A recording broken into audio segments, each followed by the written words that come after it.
बच्चों, मैं एस के नायक आदित्य बिरला इंटरमीडिएट कॉलेज से फिजिक्स टीचर आज आप लोगों को क्लास 12th का फिजिक्स का फर्स्ट चैप्टर कूलाम का नियम तथा वैद्युत क्षेत्र के बारे में पढ़ाऊंगा। सबसे पहले टॉपिक है इसमें वैद्युत आवेश, इलेक्ट्रिक चार्ज। इलेक्ट्रिक चार्ज को जानने से पहले हम इसके प्रारंभ में चलें तो सर्वप्रथम यूनानी दार्शनिक थैल्स ने 2600 वर्ष पहले यह देखा कि जब अंबर नामक पदार्थ को फर से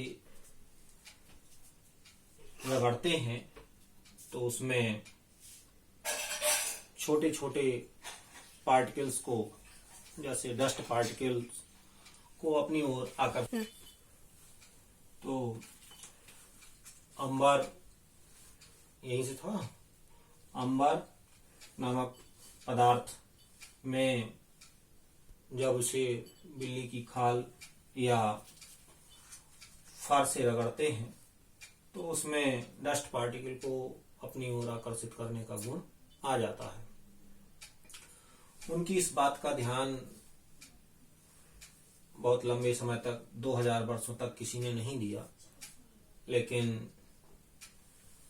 इसके बाद इंग्लैंड के वैज्ञानिक डॉक्टर गिलबर्ट ने सन 1600 में बताया कि अंबर ही नहीं, अन्य पदार्थ जैसे कांच, आबनूस, गंधक में भी यह गुण पाया जाता है कि जब उन्हें आपस में रगड़ा जाता है अर्थात घर्षण किया जाता है तो रगड़ने पर उनमें भी हल्के कणों को आकर्षित करने का गुण आ जाता है। इस गुण को प्राप्त कर लेने के पश्चात वे पदार्थ वैद्युतमय हो जाते हैं अर्थात इलेक्ट्रिफाइड हो जाते हैं। तब ये कहा जाता है कि पदार्थों ने आवेश प्राप्त कर लिया। अर्थात अगर हम आवेश के बारे में, वैद्युत आवेश के बारे में बात करें तो वैद्युत आवेश किसी पदार्थ का वह गुण है जिसके कारण वह वैद्युत बल का अनुभव करता है। जैसे जब हम कंघी से सूखे बालों को रगड़ते हैं या खींचते हैं तो कंघी में भी कागज के छोटे टुकड़ों को अपनी ओर आकर्षित करने का गुण आ जाता है। इसी प्रकार से यदि हम देखें कि जब कांच की छड़ को रेशम के कपड़े से रगड़ा जाता है तो कांच की छड़ में भी यह गुण आ जाता है कि वह छोटे छोटे डस्ट पार्टिकल को अपनी ओर आकर्षित करती है, यानी वो आवेशित हो जाती है। आबनूस की छड़ को फर अथवा कैट स्किन से रगड़ते हैं तो उसमें भी आवेश का गुण आ जाता है।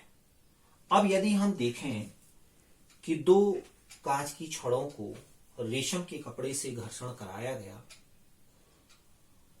तो आवेशित हो जाने के पश्चात जब हम दोनों छड़ों को एक दूसरे के निकट लाते हैं अर्थात एक कांच की छड़ को स्वतंत्रता पूर्वक लटका करके दूसरी कांच की छड़ उसके निकट ले जाते हैं तो वो दोनों छड़ें प्रतिकर्षित होती हैं।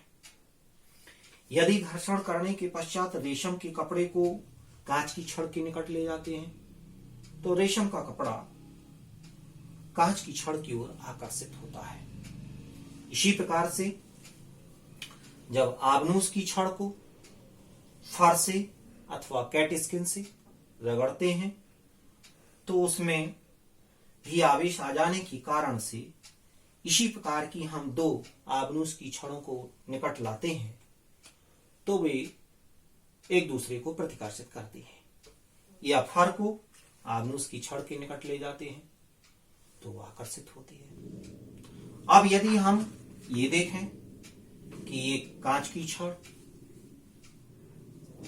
जो कि रेशम के कपड़े से घर्षण की गई है और दूसरी आग्नेय की छड़ जो कि फर से घर्षण की गई है, दोनों को एक दूसरे के निकट लाते हैं तो वो दोनों एक दूसरे को आकर्षित करती हैं। इस आधार पर यह निष्कर्ष निकाला गया कि इनमें दो प्रकार के बल लग रहे हैं। जब दोनों कांच की छड़ें जो कि आवेशित हैं उनको निकट लाया जा रहा है तो वे प्रतिकर्षित हो जा रही हैं।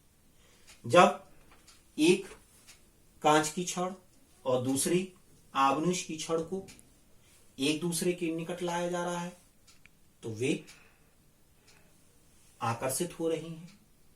इससे ये ज्ञात हुआ कि आवेश भी दो प्रकार के होते हैं बल के आधार पर।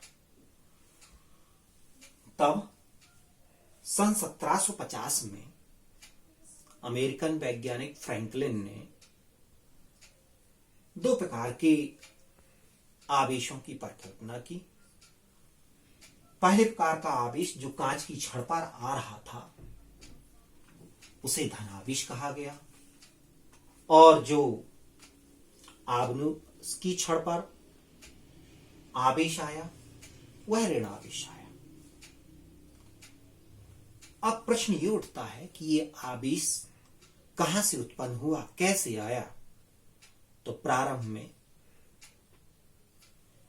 धन तथा ऋण आवेश वाहकों की परिकल्पना इस प्रकार से दी गई कि जब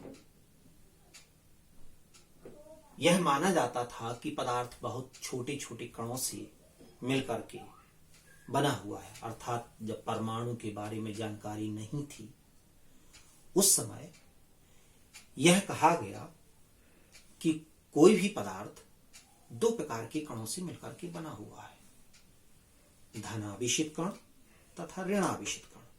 किसी भी पदार्थ में धनावेशित कण तथा ऋणावेशित कणों की संख्या समान होने के कारण से पदार्थ विद्युत का उदासीन होता है, अर्थात उस पर नेट चार्ज 0 होता है। लेकिन जब कांच की छड़ को रेशम के कपड़े से रगड़ा जाता है तो कांच की छड़ के धनावेशित अथवा रेशम के कपड़े के ऋणावेशित होने की दो संभावनाएं हैं। एक तो संभावना यह हुई कि कांच की छड़ की जो ऋणावेशित पार्टिकल हैं, कुछ ऋणावेशित कण रेशम के कपड़े में चले जाएं, जिससे कांच की छड़ में ऋणावेशित कणों की कमी हो जाए, जिसके कारण से कांच की छड़ धनावेशित हो जाए। और दूसरा यह कि रेशम की कपड़े में ऋणावेशित कणों की संख्या ज्यादा हो जाने के कारण से रेशम का कपड़ा ऋणावेशित हो जाएगा। दूसरी संभावना यह भी बनती है कि कांच की छड़ में रेशम के कपड़े से कुछ धनावेशित पार्टिकल स्थानांतरित हो जाए, ट्रांसफर हो जाए, जिसके कारण से कांच की छड़ में धनावेशित कणों की संख्या बढ़ जाएगी और रेशम के कपड़े में धनावेशित कणों की संख्या कम हो जाएगी, जिसके कारण से रेशम का कपड़ा ऋणावेशित और कांच की छड़ धनावेशित हो जाती है। इसके विपरीत आग्नेय की छड़ में को जब फर से रगड़ते हैं तो आग्नेय की छड़ ऋणावेशित होने के पीछे कारण यह दिया गया कि फर से कुछ ऋणावेशित पार्टिकल आग्नेय की छड़ में ट्रांसफर हो गए, जिसके कारण से आग्नेय की छड़ में ऋणावेशित कणों की संख्या बढ़ गई तथा फर में ऋणावेशित कणों की संख्या कम हो गई, जिसके कारण से आग्नेय की छड़ पर ऋणावेश आ गया और फर पर धनावेश आ गया। तो ये प्राचीन मान्यता थी। लेकिन बाद में जब परमाणु की खोज हुई, इलेक्ट्रॉन प्रोटॉन की खोज हुई, तब इलेक्ट्रॉन सिद्धांत दिया गया। उसे हम नेक्स्ट वीडियो में शेयर करेंगे। धन्यवाद।